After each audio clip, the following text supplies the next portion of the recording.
The Clemson Tigers have won 8 games now in a row by more than 30 points. They're the defending national champions, in case you guys didn't know that.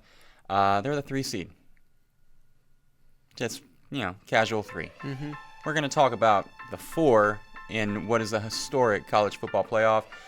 Among other things, that's Kyle. He's actually officially back from paternity leave that lasted about 9 months. And Gunter's here too, because why not? This is Bootleg.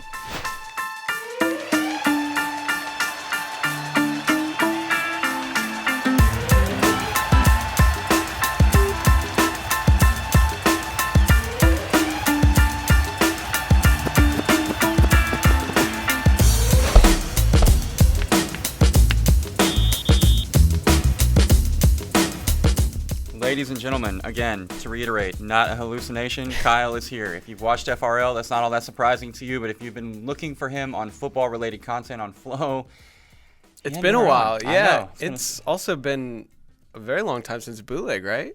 Yeah, since you left. We can't do it without you.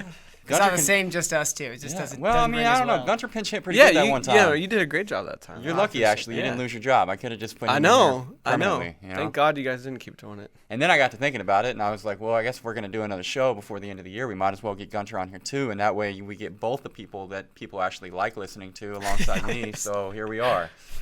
Can we get a quick recap of the last month of your life, fatherhood? It's been crazy. We had family in town for a month straight. From both sides of the family coming and going. But it's been whirlwind. It's fun. It's challenging. It's sleep depriving. But no, it's been great. Hayden's doing great. Great. Glad to hear awesome. it. Yeah. All things being equal, would you like to recap the last month of your life as well? Yeah. My family has not been in town for a month. I actually went back to go see them. We had our Flo holiday party recently, which is always a blast. Lovely. And things have been great. Cool, man. My in-laws are coming. Right now. I'm getting scared. Jealous. No. Unless they're watching. The college football playoff has been announced since we last did the show. A lot of things have happened since then, but among those things, college football playoff came out. I mentioned Clemson. They are killing folks, and they opened as a 2-point favorite against Ohio State, a.k.a. the best Ohio State team ever. They're number 3. It's arguably the most loaded playoff field we've ever had, and even thinking back to the BCS era, I can't really think of a top 4 that was that stacked since 04. The 04 year, I just remember because we were 2, Oklahoma was 2, USC was 1, Auburn was 3. Auburn finished undefeated and then still finished 3rd. Mm-hmm.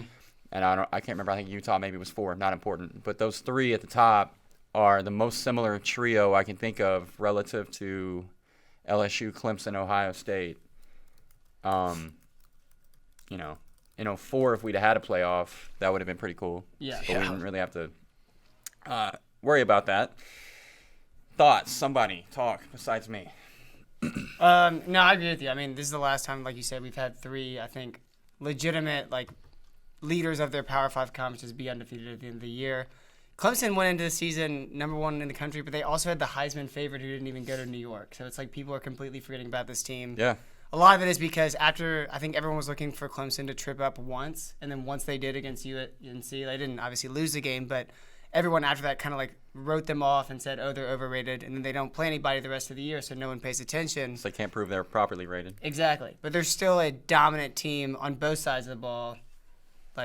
I think, if anything, I think are they actually favored in this game, but still no one's talking about them. I don't know. Let's do it that way. Let's go team by team through. Just give a quick, basically what you just did, Michael, because it kind of reminds me of a year ago in the Heisman when it was Tua, Kyler, Dwayne Haskins. Any one of those 3 guys in their own year would have been historic. Heisman, a lot like this year, Heisman landslide, running away with it. But because it was the 3 of them, Kyler wins it. Tua is never going to win a Heisman Trophy now as a result of that. Dwayne Haskins had video game numbers last year. Nobody remembers that. This year with Ohio State, Clemson, LSU, I feel like any of those 3 teams in their own year would have been talked about like the 02 Hurricanes. Right. But nobody thinks about it like that because we have the 3 of them together. And, with Clemson, obviously you kind of hit the nail on the head, but I think, 28-game win streak, they're killing everybody by 1,000 points right now. Trevor Lawrence started off so slow that not only did people write off Clemson, they also were like, oh, I guess Trevor Lawrence is not that great. Exactly. Those people are idiots because, I mean, Trevor Lawrence is exactly the guy that we thought he was. And all that worrying that everybody did back in September is for naught. He's on fire. Mm-hmm. Those are my thoughts on Clemson. Bracky, what are your thoughts on Clemson? I think they're very good, obviously. But I do think the 3 spot's deserving at the same time. We look and, they're killing everybody. But at this point, they have no wins over teams that are currently ranked in the top 25. Their best win of the year is Texas A&M, who's 7-5. And that's not their fault. They didn't foresee Texas A&M going 7-5. They couldn't foresee their conference being this down. But I guess Virginia in the conference championship is a nice win, but it's 8-4, 9-4. But at the same time, you have to reward LSU, who has 3 top 15 wins, and Ohio State, who has the same. So I'm cool with it. LSU looks incredible. I know we worried about the defense a little bit there. They kind of fell asleep in the second half against Ole Miss. But they've responded well the past few weeks of the season and in the SEC championship game. Ohio State, a little shaky start in the Big Ten championship game, but rebounded nicely. But it definitely hurt them because they lost the 1 seed because of that. If they had gone out and smacked Wisconsin like LSU did to Georgia, they'd probably keep the 1 seed. Mm-hmm. But because of the shaky start and losing at halftime, that's what dropped them. Yeah. Yeah. I mean, I don't even know which one of those teams to really go to next. Ohio State in the Big Ten championship really surprised me because they had been so dominant prior to that point. But in that game, it was kind of an opportunity for Justin Fields to really be on some hero shit. Like, he was 40 touchdowns against 1 pick. The 1 pick was on a trick play. But he was still kind of flying under the radar because of what Burrow had done, because of how Jalen started the year. And that was an opportunity for him with a brace on his knee to bring Ohio State back. And they roared back. The second half for them was as impressive as any full game they put together all year long. But I agree with what you're saying about LSU. I mean, Joey Burrow's obviously the runaway Heisman Trophy winner, and rightfully so. Swagger for years. It's unreal. SEC single-season record for passing yards and touchdowns. He's also about to break Colt McCoy's completion percentage record, despite the fact that his yards per attempt are 2 full yards less than Colt. So Colt was doing not a lot of checking down, but, short to intermediate game, whereas Burrow is just taking shots. That's the thing, man. They are airing it out. And it doesn't matter. He's still completing damn near 80% of his throws. So I don't know what you do with LSU. Thoughts on LSU? You know them as well as anybody, I would say. Unfortunately so.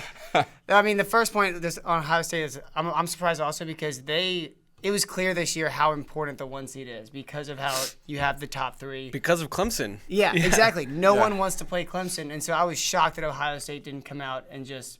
They knew that the gap between 1 and 2 was so small, and there was very small margin of error, and they still came out slow and fell behind on Wisconsin. So I was very surprised by that. Still think they're a great team. Obviously, who doesn't? Thoughts on LSU? You guys hit it. There are no weaknesses in their offense. Everyone thinks that they're like a pass-happy spread team, but they also have an incredible running back as well that's over 1,000 yards. And the defense, even though people say they're so suspect, I feel like because their offense has scored so quickly and so many times in the first half, that defense is actually playing a lot of the game. And so by the second half, when the game is out of hand, the other team's gonna get their yards and get their points. And so it kind of hurt their statistics, I guess, as a team. That's a great point. I know Colby and I know that pretty well from the Big 12. Yeah. Our favorite team's defenses like to do that a lot. And also, they're healthy now. Grant Delpit wasn't healthy for the majority of the season. Christian Fulton wasn't healthy. Kavion Chason wasn't healthy. Yeah, they're healthy now. Point. Right. Delpit being healthy, especially on that back end, really changes the complexion of that secondary because when he's not healthy, they don't look the same just because of what a disruptive player he is when he's right. Right. Hopefully he's a future Dallas Cowboy. But you mentioned the Big 12, and obviously somebody had to slide into that 4 spot. Hey, everything that you laid out that needed to happen happened. I know. I'm a prophet. Oklahoma gets into that 4 spot after beating Baylor in the Big 12 championship, and really a phenomenal effort from the defense aside from 2 plays.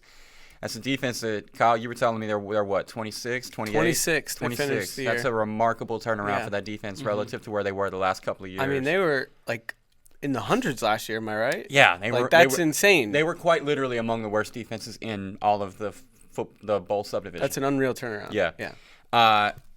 No, obviously, Oklahoma looks like a sacrificial lamb to LSU, and I get that. My thing is this, though. If OU doesn't have the hiccup against Kansas State, then people they're not outright dismissing that team. Now we're talking about 4 undefeated teams, like in the most incredible Final Four ever, and I don't think people are just automatically handing that game to LSU, provided OU doesn't kind of lay an egg at Manhattan in some respects, but in other respects, I mean, they controlled that football game against K-State a lot the same way that they did the TCU game, and in the TCU game, the score was way too close relative to like what the scoreboard looked like in every other facet of the game, whereas at K-State, it was a lot of the same thing. I mean, Oklahoma looked like they were in control of that game throughout. Ultimately, and this has happened now a handful of times, it came down to Jalen turning the ball over. And so I wonder what we would be saying collectively, college football media would be saying if Jalen would just stop putting the ball on the ground and Oklahoma hadn't lost to Kansas State or they hadn't looked, the game against TCU hadn't looked like it was close, because I'm telling you right now that game was not close. They were in control. It was 21-0 at one point. That was the weirdest final score for a game ever, because you're sitting there and you're not worried even late in the fourth when TCU has the ball, because they haven't done anything all night long. So. Your mind can't even get adjusted fast enough to thinking the game is close. No. By the time it's close. Yeah, no, I mean, I'm just relaxed. I was too busy talking shit to the guy behind me to even care about what was happening on the field. I don't think I've said that on the show, but I called the guy behind me spoiled because he was complaining about Lincoln Riley. I wouldn't stand for it. That's fair. I would hate spoiled. to have to complain about Lincoln Riley. That just sounds It'd awful. be tough, wouldn't it? Yeah. The greatest offensive mind in all of football, and what a rough life. It's tough having him as the head coach, but somebody has to have him. It's gonna be karma for that guy when he goes to the Cowboys. Yeah, I know. You know what? I'll actually get a little bit of enjoyment out of that. Last thing I'll say, and then we can move on because we gotta hustle a little bit here. I do love this spot for Oklahoma because, and I know that sounds kind of nuts, but OU rarely has the opportunity to be a true underdog, and in this game they are the truest of underdogs, and I think there's an opportunity for them on the ground. LSU's got gashed a little bit. Ole Miss made them look a little leaky in the run game, and obviously they got some guys back, as you pointed out, Kyle, so it's not the same team that Ole Miss saw, but Oklahoma's really effective on the ground. Jalen in particular has changed the way that offense looks in their ground attack. Not having Ramondre Stevenson is going to really suck. I was going to ask about the likely the suspensions. pass rusher. So, 3 guys are out. Trajan Bridges is out. That doesn't matter. But Ronnie Perkins is the best pass rusher on the team. That matters a lot. And not having Ramondre at running back just because we've been banged up in the backfield. It's weird to say because they were so deep there at one point, but now Sermon is out. And Kennedy Brooks has been a little banged up. I think he's going to play, or at least Lincoln Riley said he was going to play, so they at least have him in Pledger. But Stevenson was a beast in the Big 12 championship, so not having him back there sucks.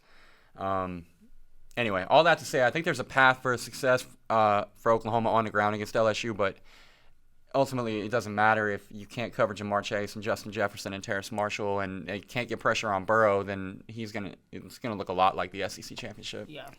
So I With you there. Yeah, we talked about that a little bit, and I know we got to run, but OU's ground game has been awesome since that Kansas State game. But Burrow gets the ball out of his hands so quickly that if you just can't stop him, there's nothing. You're going to have to go to the passing game if you're down early in the game. You can't establish the run. Right. But, I mean, the one thing is that if you can say anything about LSU's defense, that they struggled with a mobile quarterback. Against Auburn, that game was close, and that's a freshman. So, Jalen Hurts is a total different beast to deal with. So it always gives you a chance. Hey, real quick for Kevin Sander, who would you have picked for freshman offensive player of the year? Freshman player of the year, regardless offense or defense. This year? Yep. Whole country. Sam Howell. He's going to love you for that. He's on this anti-Bo Nix campaign right now because he thinks that Stingley from LSU should have been freshman of the year. I mean, that's a better pick than Bo Nix, too. Yeah, Bo Nix is a trash pick for freshman player of the year. Kayvon Thibodeau would have also been a good pick for freshman player of the year. That guy is a Last beast. thing I want to mention before we move on, I tweeted about it. I loved how after Ohio State won, Ryan Day was just like campaigning for the 1 seed. And even Dabo did a little bit. Now, he did say, he's like, I think LSU will be, they've beaten a bunch of teams. Like, I think they'll be number 1, but I think we got a case too. Mm-hmm. And then you have Coach O. And he said, don't give a damn. He said, awesome. You tell us who to play, where to do it at, and we'll be there. I love that. Man, They genuinely do not care. Like, you kept waiting for the old LSU to come back. Mm-hmm. You know, the one that's going to be stagnant and not move the ball and, for lack of a better word, choke down the stretch. Uh-huh. Mm-hmm. And they just kicked the crap out of everybody. Yeah, Burrow said, like, everybody thought old LSU would come up at some point. This is new age LSU, is what he said. And, I'll tell you this. That Heisman speech. Growing up in Fayetteville, mom went to Arkansas, wife went to Arkansas. I'm a big Arkansas fan, football, basketball, especially basketball, but football too. And so growing up, I hated LSU. Like, I arguably hated LSU more than Texas. And they were so hateable with Les Miles. They were hateable with Saban too, but with Les Miles, they were incredibly hateable to me, at least. I'm like falling more and more in love with them every week, and it's freaking me out, man. Coach O and Joey Burrow and that wide receiver trio, and obviously, like, we were there. We had the Parkway game on FloFootball when Terrace Marshall broke his leg, and I mean, I'm like me to you damn near from him when it happened. So seeing that happen and watching a guy's career flash before his eyes and then seeing how he's been able to bounce back and play such a key role for LSU, there's a lot to like about that team. I've already told you I love Grant Delpit. I hope he's a Cowboy. Like, so I just had to confess. I had to go on record. I feel better now. I like that. As a Joey Burrow stan since about 2012, this feels good. Dude, we got to play the This video feels with good. the narrative, with your little narration over it. Maybe I'll get Efren to add that to this. That would be pretty funny. What can't Joey Burrow do? During the regular season, the first-year starter led the Athens Bulldogs to a 9-1 record in their second straight TVC Ohio championship. Yeah. All right, let's hit coaching carousel up real quick, and then we'll squeeze in some colonial time, and then we'll get to our bowl picks. Sweet. I'm gonna get my. Do you want to start with Arkansas, since we're on the Yeah, you topic? actually left me. You're like, let me tell you about Sam Pittman, and then you walked away, and then we never. You guys talked about have it. a connection here. Yeah, we do. Yeah. Yeah. So I have a little rant saved up for Eli Drinkwitz, but we can get to that. We can start with Arkansas. If I hear yes sir one more fucking time, dude. Yes, sir. I can't. This dude better win 9-10 games a year. He's polite. He's polite. He's polite. He's never been a head coach before. He doesn't want to overstay his welcome. Yes, sir. Yes, sir. Okay, yeah, here's what I think I know. I think I know Arkansas could have hired Mike Norvell 2 years ago. Didn't. I think I know Arkansas could have hired Lane Kiffin like 11 years ago. Didn't. This time around, Norvell removed himself immediately. This time around, Kiffin hung in there. And it looked actually for a minute like he was going to Arkansas. I really thought. All the alumni wanted him. Yeah, I thought it was Kiffin to Arkansas. My brother was already complaining about him, and I'm like proactively complaining. Ultimately, though, he ends up at Ole Miss. I think just because he has no intention of actually staying at whatever school is next. I don't think that Arkansas or Ole Miss were like big enough for Lane Kiffin's. Right. In his own mind, he's a legend. He sees himself like he's on that same plane with Nick Saban. So I think for him, he was just like, where can I go where there's enough talent to win quickly so I can get out of here and get to a bigger school so I can beat Nick every year. At least that's... Or become Nick every year. Yeah, or become Nick. That's a good point. I thought Arkansas was going to go with Drinkwitz at one point, too, before they ended up with Pittman. You know how I felt about that. I don't know if you know. Go off. I'll make that very clear. Yeah. No, we can go Arkansas for a minute. Okay. When I start on Drinkwitz, it's going to take me a minute. I don't know if Arkansas just wasn't filling a $4 million price tag or if, like, because people in Northwest Arkansas are familiar with a lot of the things that I'm about to get to, they were lukewarm on Drinkwitz. I do not blame them for the not feeling the $4 million price tag for Drinkwitz. That's ridiculous. Yeah, it is. It's very ridiculous. Very, very ridiculous. I feel like I just need to stop talking. The rant is just building. I know. up I'm sorry. I keep egging them on. Sam Pittman. All I've heard is that Sam Pittman is a great guy, a great recruiter. Yes, sir. And that's wonderful. I heard all those same things about Chad Morris. He's really nice. He's good at recruiting. Sam Pittman's good at recruiting to Georgia. Chad could obviously recruit to Clemson. That was his thing. Did not automatically translate to winning games in the SEC. And I actually have a crazy opinion on this. I think Arkansas should have just stayed with Barry Lunney. Really? Mm-hmm. I think they should have just kept Barry Lunney, removed the interim tag. Not because I think he would have succeeded, but because I think that Pittman was like plan F.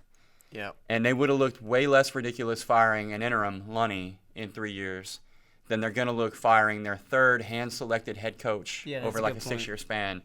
And I think either way, it's going to end poorly. Mm-hmm. That's my early impression of Pittman.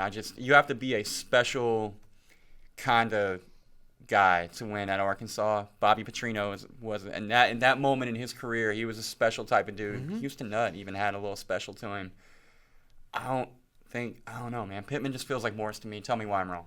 I'm not gonna. I'll tell you why it's different. I won't tell you necessarily why you're wrong. He is a great recruiter. At least he is on the opposite side of the offense, where he's going to go out and get the big uglies in the trenches. I don't know how much Chad Morris, coming from a spread offense, focused on that. Bielema was going to go get the big uglies, and he did. Yeah, go that get guy the is big big. Uglies in the trenches, man. Dude, that guy is big and ugly. Like, I mean, at least I don't know if Bielema was on the same level of recruiting as Sam Pittman is. Mm-hmm. So I think that he actually can go and get some serious talent Right. in the trenches to at least help establish that, so the team isn't out-muscled every single game. Mm-hmm. But I think that the one thing that could be a problem for them is he's an Arkansas guy, which means that his leash is going to be longer from the beginning, especially because I think that they're like, oh, there's no way we can do Chad Morris over again. Like, we got to give this guy time. Got to give him time. And with his family in Arkansas, him, being a former O-line coach in Arkansas, you may be with this guy for a while. That's why I'm saying I think they actually should have gone Lunney and just punted and seen if they could get lightning in a bottle with the interim. Mm-hmm. And if not, then move on down the road. I don't know. Yeah. Maybe I'll be wrong about this. Well, the other theory they could have done if they kept Lunney was we've missed on our top 3 targets here. We're just going to settle for this guy when we can do another coaching carousel next year. You know what I mean? Yeah, and then be the top job. Like, you're instead of going up against 2 other SEC jobs, you know? Yeah, that's exactly what I'm saying. And I would have hated it in some like when people were floating Barry Lunney Jr. interim, just keep him. Initially, I hated it, but I hated it because I thought that we were looking at Matt Campbell and Mike Norvell and et cetera, and it turns out we weren't looking at any of those guys. Right. All we were doing was making sure that Campbell and Leach could get extensions at the school they're at right now, and Norvell was all the way out because he's still upset about what happened a year ago, I guess, and I don't know. I thought Kiffin was a pretty sure thing, and then that didn't happen either, so anyway, I would have loved to have just... Is it concerning that he had the football team's account blocked on Twitter? You know what? I just think he's very petty, apparently, and I'm okay with petty because petty's like my middle name, so I'm okay with that. I mean, petty is college football. That's what college football is. No, I actually thought that was kind of funny. That part didn't bother me. I don't know, man. I don't know if he's the right. When I say right type of guy, man, I just mean like the intangibles, the personality, like what's important to him. You can't win in the SEC trying to do it like Alabama. That's why I have pause about the fact that he can go get offensive line. Great. Okay, cool. You're never going to get better offensive linemen than Alabama, LSU, and Auburn. You're just never going to do it. I don't care how good you are. Yeah, but if the gap between the trenches is so big, there's nothing you can do as an offensive. I disagree, though. Petrino proved that if you just go perimeter and ignore the trenches, you can compete and win. Yeah, I still think those were different beasts because they were playing the Alabama and LSU of old that would score 24 points and win 24-3. And so maybe you eke out 31-24. But if you can't... So I'm living in the past is what you're telling me. I got to let go of Bobby. Okay. No, you told me to convince you otherwise. Damn it, that's what I'm Bobby. trying to do. You should have brought Bobby home. I'm trying to convince you. Bobby ruined everything. Okay. A damn motorcycle ride. Let me get through this because I do actually want to just put it in the atmosphere. Eli Drinkwitz to Missouri. Just good luck. I couldn't love it more if I tried because I can't stand Missouri, and I think that, man. Okay, so I want to go chronologically here just to recap the guy they just paid $4 million to. Eli Drinkwitz coached at Springdale. Your high school. My high school. I don't know anybody who left his tutelage saying, one day that guy is going to be a head coach in the SEC. I don't know one person that ever played under him that thought that. And I just have to point this out. Speaking of petty, his Wikipedia page says that he was the offensive coordinator at Springdale from 2006 to 2009. Mm-hmm. Fun fact, my little brother was a quarterback at Springdale in 2006. His offensive coordinator was not Eli Drinkwitz. His offensive coordinator was Jared McBride. Okay? Okay. That matters because that 06 team was easily the most successful offensive team of Drinkwitz's alleged tenure at Springdale. From 07 to 09, they fell off a freaking cliff. The high school just stopped being what it ever was. 06 was the last year Springdale ever resembled what we were under Malzahn and what we were under Gerald Williams. So I don't think it's a coincidence that he would claim the 06 year. He edited his own Wikipedia page. I don't know, man. I don't know how Wikipedia edits work, but McBride is now the head coach at Lakeside. And Lakeside's doing a lot of winning, so that also kind of stacks up. Does that matter? I don't know. I mean, I think it kind of does because from Springdale, he jumped to Auburn with Malzahn as the quality control coach, which I don't know how he got the QC job at Auburn coming from Springdale to begin with because, again, we were terrible. We weren't making the playoffs anymore after being a state title contender for the better part of 3 decades. So he takes the QC job at Auburn, and I just feel like by osmosis, his career, like Rhett Lashley, like Cody Burns, like so many other people, his career just takes off. It's like if you're tied to Malzahn, if you're attached to Malzahn in any way, I don't know what kind of horseshoe he's got up his ass or how that works with the people that are around him, but it's like, I don't know. So take a look at the 07 to 09 run at Springdale, and first tell me why he deserved the QC job at Auburn, aside from just being boys with Malzahn. And then tell me what exactly he ever did as a coordinator after leaving Malzahn that qualified him to be, forget the head coach at App State, the OC at Boise, the OC at North Carolina State. In 3 years at NC State, the Wolfpack ranked 77, 31, and 40 in offense. And then from there, he got the head job at App State. Why? And then he goes to App State. Kudos for just not ruining everything. When you took over 1 year for Scott Satterfield, all they did was the same shit that they've been doing for the last, 10 years. Mm-hmm. And then Missouri's like, hey, this guy, $4 million. We got to pay him. Pay up. And then in the freaking interview, he says that they're going to win the Sun Belt. Every year, that's their goal, win the Sun Belt. Listen, I'm not saying he hasn't improved as a coach over the last 14 or however many years. I just find him fascinating because I'm not really sure if he's ever actually been qualified for a single job that he's ever gotten, and this is just a continuation of that. And they're paying him $4 million for, again, just sitting in Scott Satterfield's office for a year. Well, do you think this Scott Satterfield's success at Louisville in year one kind of helped his case? Why would it? Scott Satterfield's a good coach. If anything, I don't know. I can't even figure out anymore how to connect those dots. You won at a group of 5 school, and then that without your players. Yeah, and then somebody else comes in with your play. So take SMU as an example. Chad Morris got them bowl eligible. Mm-hmm. Apparently that was a miracle. He goes to Arkansas, gets his brains kicked in for the better part of 2 years. Meanwhile, his replacement at SMU with his players comes in, transfer quarterback, and now SMU is far better than they were with Morris. So he is coming in behind Satterfield. Satterfield does well at Louisville, and you win 12 games with his guys. If he did it for 2 years or 3 years, fine. But just coming in 1 year, all the same guys, no turnover, you win 12 games. I'm saying, what Missouri might be thinking. Yeah, but I just can't align with that way of thinking. He was there for 11 months. Oh, I know. I mean, I'm pretty sure I could take over App State behind Satterfield with his players and coach them to 12 wins. And win the Sun Belt every year. Anyway, sorry. I just had to get that off my chest because the Wikipedia thing really pushed me over the top. That's too good. That's a great find. Well, you thought you had us. Thought you had us. You didn't have us. I was there in 06. I was in the bleachers every week. Jared McBride called the plays. He did a pretty decent job. And then he left, and my brother left, and you guys sucked really bad. You also have to – you got to look like a head coach. You know what I mean? Yeah. I got to be able to look at you and be like you can win in the SEC. You can go and beat Georgia if you have to, or Tennessee, or whoever it is, South Carolina. Like, I need to look at you and trust you. I look at him, and I don't trust him. He does not look like a head coach. Hey, listen, I totally agree.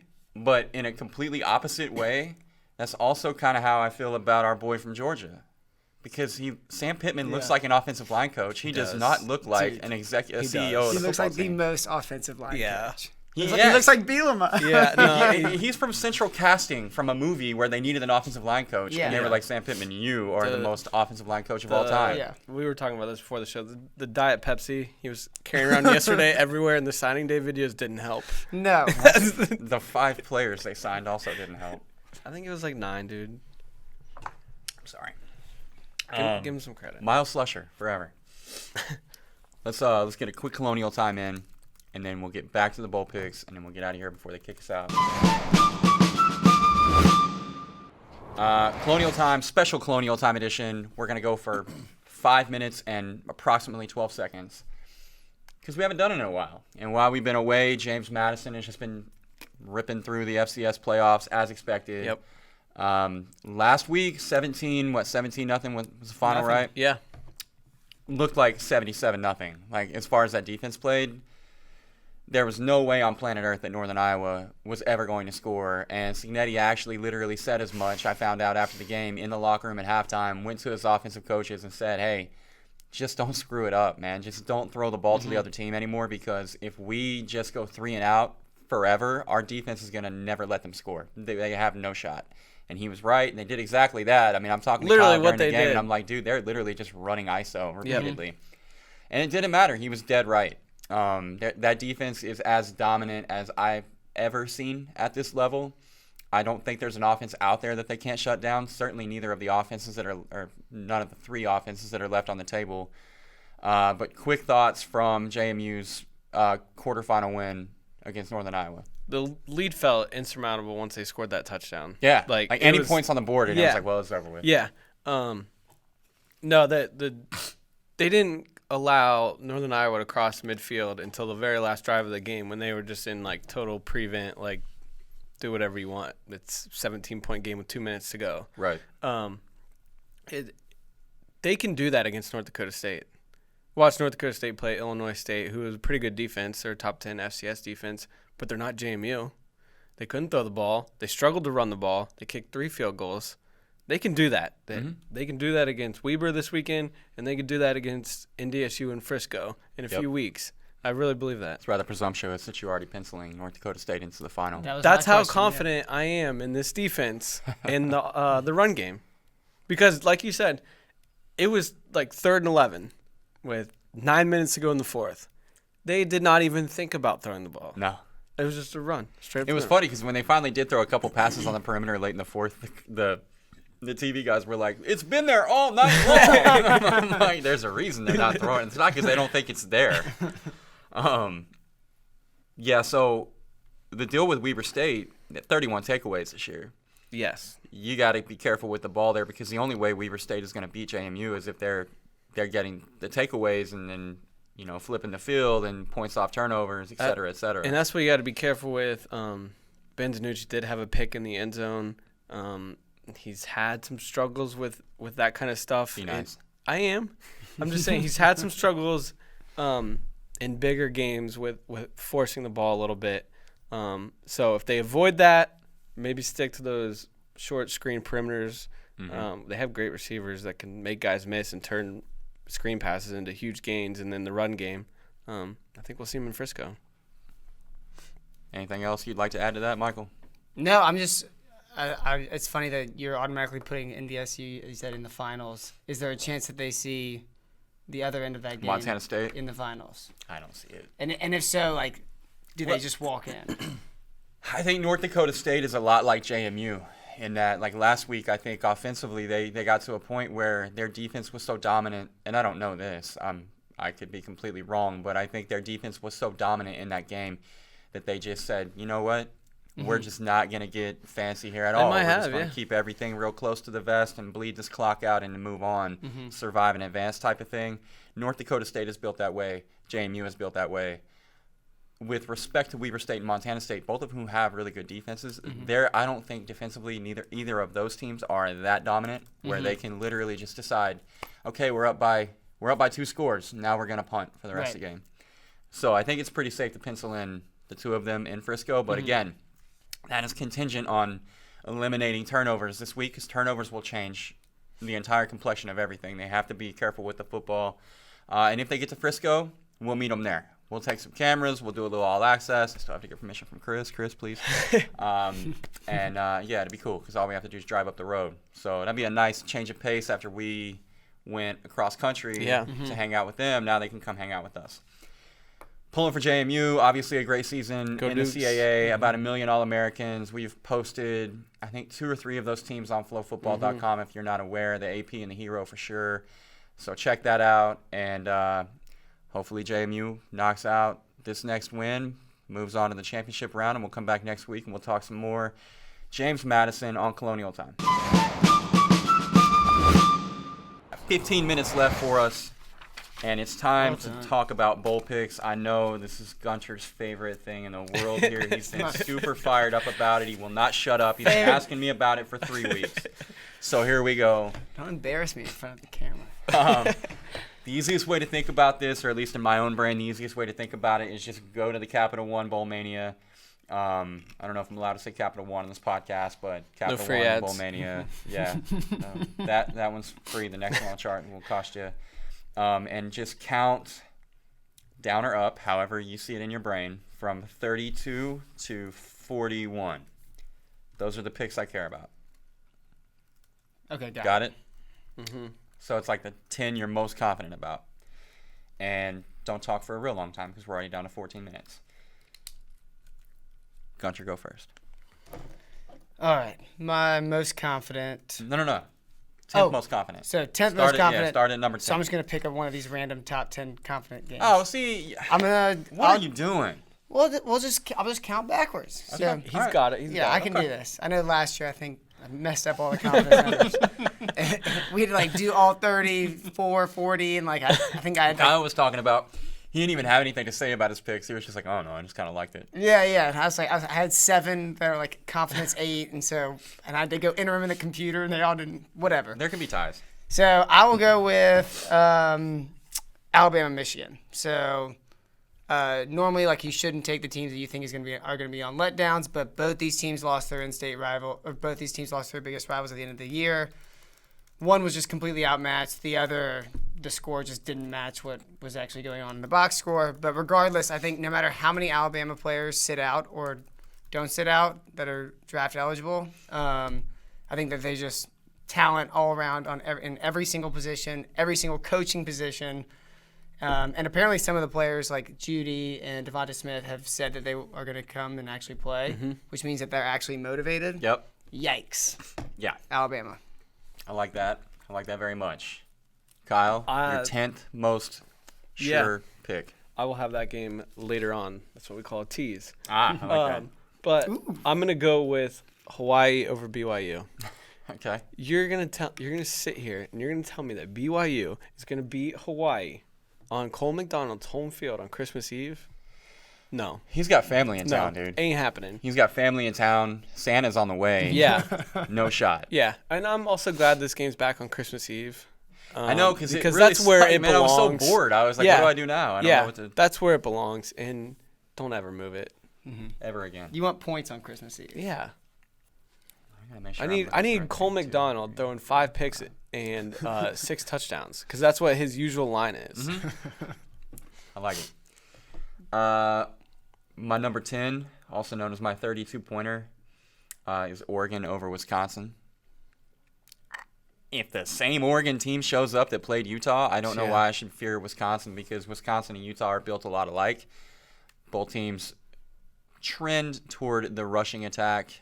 Really great offensive lines. Utah's got the best maybe except for Oregon, one of the best offensive lines in the Pac-12. Obviously, Wisconsin's built that way. I just like the matchup for Oregon. I think Oregon's way faster. They're way more talented on the perimeter, and they made Utah look slow. And if they make Utah look slow, I look forward to seeing what they do against the Badgers.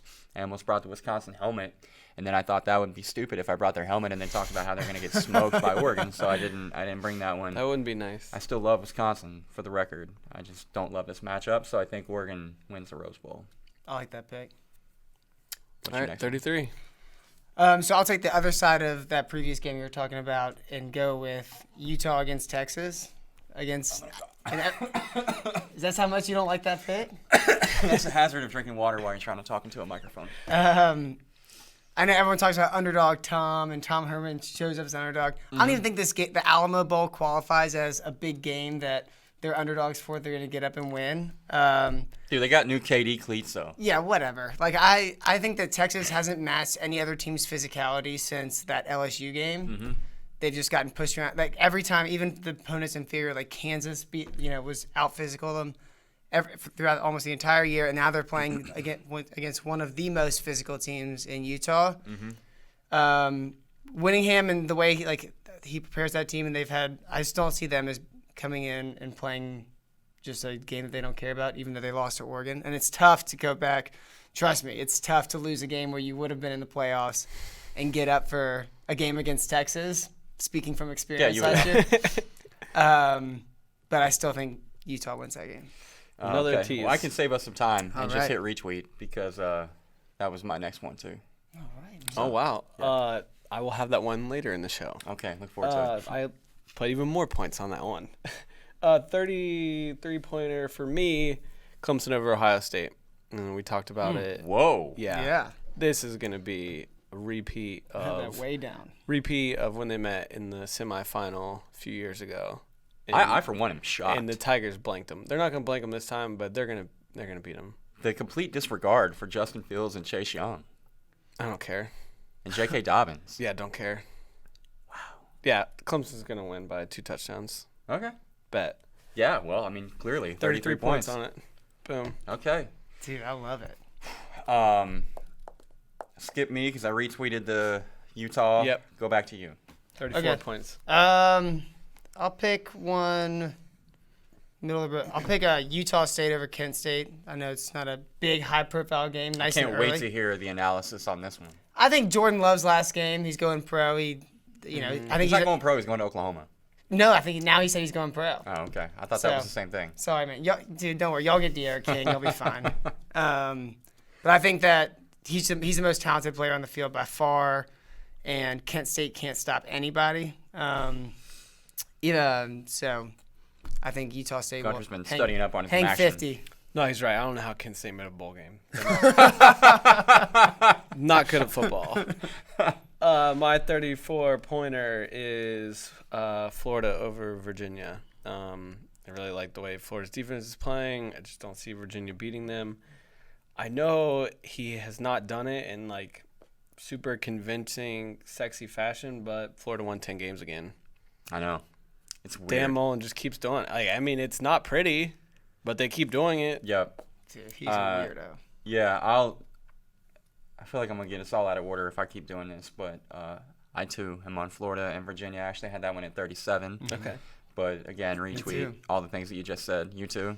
Mm-hmm. Yeah, look, that defense for Florida is pretty dominant. Mm-hmm. I think the talent discrepancy between Florida and Exactly. the second-best team in the ACC is immense. Yeah. I don't understand how Trask is good at quarterback, but he's good enough. I don't either. And I don't understand how Mullen keeps winning 10 games a year, I don't either. but he does. And a year ago, I was all over Michigan, and Florida beat them by 1,000. So Yeah. I'm going to try to get some forgiveness from my sins and go Gators in that one as well. I can knock that off my list also. Just the last thing I'll say is that Florida, their strength on their defense is their defensive backs. So they can play man coverage, single coverage the entire game and make Bryce Perkins throw. Yeah, And that doesn't work. No. He carries the ball like 25 times a game. Yeah, which is, yeah. Yes, Florida. It's unanimous. So I don't really know where we are now, but my 33-pointer that I have yet to do, my 34-pointer that I have yet to do is the Louisiana Raging Cajuns over Miami of Ohio.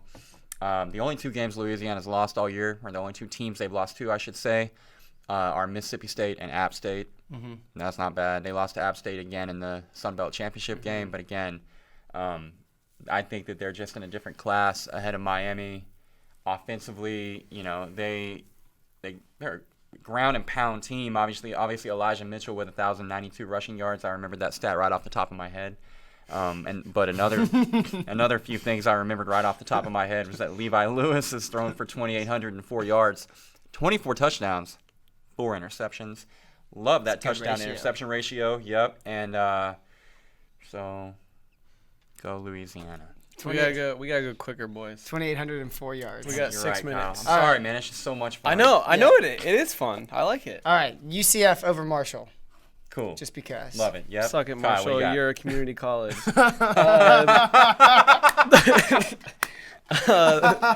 35 points. Arizona State over Florida State. I don't know who's coaching Florida State in this game, so give me Herm. Give me Herm. I like it. I like it a whole bunch. Yep. I actually would have put that in my top 10, but I didn't. It's a bad job by me. I've got Tulane, Willie Fritz and company. Also rumored to go to Arkansas. It didn't happen. Also probably would have been better than the guy that they got. Tulane over Southern Miss. Yeah. I don't know how he's still at Tulane. I feel like he's going to be on that next carousel if you would wait. No, he's not. He's getting too old to be on the carousel. There's an age limit to ride the ride, and he's about to age out. He will have a heart attack if he rides a carousel. We'll have to edit that out. Oh, sorry. I'm going to take SMU over Florida Atlantic. Kiffin's gone. Tell him. SMU scores a Tell ton. 'em. I don't care that it's in Florida Atlantic's field. SMU. That's my 40-pointer. That is my 41-pointer. Love it. The lane train has left the station. Yeah. And Sonny Dykes and SMU Sonny are really Dykes is doing good. things over there. Yes. Man. Shane Buechele's a beast. Yes. Yeah. Shout out to him for going to SMU and having a ton of Absolutely. success. Yeah. It's weird how Buechele ended up being better than Ellinger this year. Yeah. Wow. Heisman Ellinger. It's weird. Yeah. My 36-pointer is Alabama over Michigan for all the reasons that Michael said. Really good analysis on Yes. your part. I've got the Hilltoppers I agree. of Western Kentucky over Western Michigan as my 36-pointer because Ty Story is the quarterback Arkansas should have had this year. And, so I'm just going to stop there. Yeah. Hilltoppers. Yep. I'll go Penn State over Memphis. This is huge shout out to Memphis, what they've done after Justin Fuente, but talent gap too big, and Norvell's not coaching in this game. So I think I like Penn State. I need you to stop looking at my screen. That was My notes are in front of both of us. Are you on that too? Well, that's my 40-pointer because I don't know who's coaching Memphis. Same. And last year, Penn State, I think, overlooked Kentucky, and they kind of got beat up, and they do not want to have that to happen 2 years in a row. Yeah, I think Penn State's very talented, and what y'all said. I've got Penn State over Memphis. That's my 39-pointer. What do I have left? My I 37, got 3 left. I got Auburn over Minnesota. Okay. That That was number 11. It didn't quite make the cut for me. I think the talent gap there is just really big, me and I too. think Malzahn's going to have them ready to play. Remember they piss-pounded Purdue last year? I have to edit that out too. Really? I don't think you can say fist pound. No, I said piss-pound. I don't even know what that means. I don't know. Just God, we're means gonna like they beat they're them gonna up. take us off the air. I like it. Yeah, you're 30. Have you done your 37? I don't know where I I'm at. got 3 left. Okay, well, one of mine that I have. I know what my grand finale is, but I've got. Save that. I will. I'll save that for last. I got Cincinnati over Boston College. That's Because my I don't third- even know who's Me coaching too. Boston College. That's my 38. Yes. All you have to do is And- cherry pick the teams with no coach. and I don't know who's running the ball for Boston College. I don't know AJ any- Dillon's sitting. I don't know Yeah. anything that's happening with Boston College. I have no idea how Boston College made a freaking bowl game. Dude, That's And my Cincinnati's 30. pretty their legit. quarterback Yes. hasn't even thrown for 1,000 yards. Like Boston There you College. go. Hey, how about Great this? Boston pick. College's coach got another job.